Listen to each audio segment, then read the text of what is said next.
the time. Caroline is in Edinburgh. Caroline, what would you like to say? Hi, good morning. I'm not a Daily Mail reader by any means. No, I didn't mean to suggest that everybody who's opposed to independence is, but it's a good point you make. Sorry for that. That's an unfair implication. No, but I really wish the government would put their energy into fixing things in Scotland, and the money that they're putting into this referendum from Scottish taxpayers, could we not put that into the NHS, all the problems in Scotland, instead of dividing the country again, which is what I feel they're doing? I'm going to accuse you of having an opinion about independence and now simply shifting the facts to fit with the opinion that you had before this announcement was made yesterday. I think that's probably a fair accusation.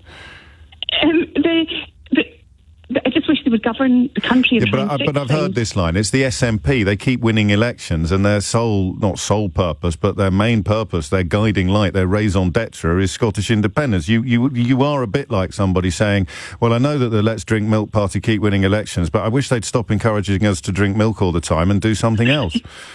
I do understand what you're saying. Yes. But during the Brexit referendum, we were all promised, from the bus to everything, we were promised wonderful things if we leave the EU, and then the truth slowly came out. Whereas now people are, if we just go independent, there'll be a golden, it'll all be wonderful. Yeah, but that changes, doesn't it? Because of, re-entry into the European Union for an independent Scotland would be a lot more likely and a lot more easy than re-entry for a still divided United Kingdom. But you have to qualify to enter.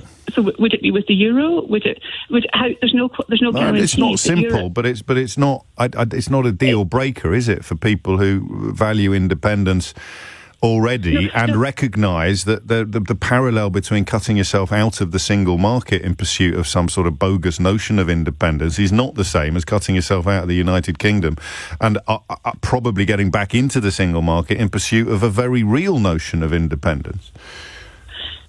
I do get what you're saying there, but I think there's a lot going on, and a lot towards Westminster with Boris in power at the moment.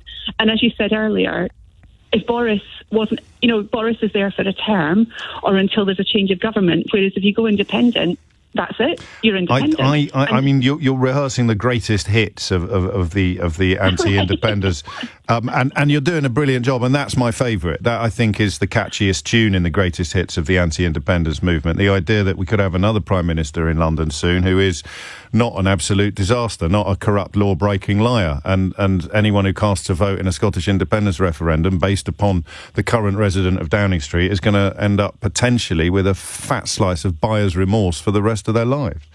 Right, and we're promised already. We pay higher taxes in Scotland. There's problems with the NHS. There's problems with education. There's problems X, Y, and Z. I'd really like the government to deal with the problems with that. That's a good point. And I don't know that 10 million quid is a significant enough sum to render your points irrefutable, but it certainly contributes to them being pertinent. Thank you.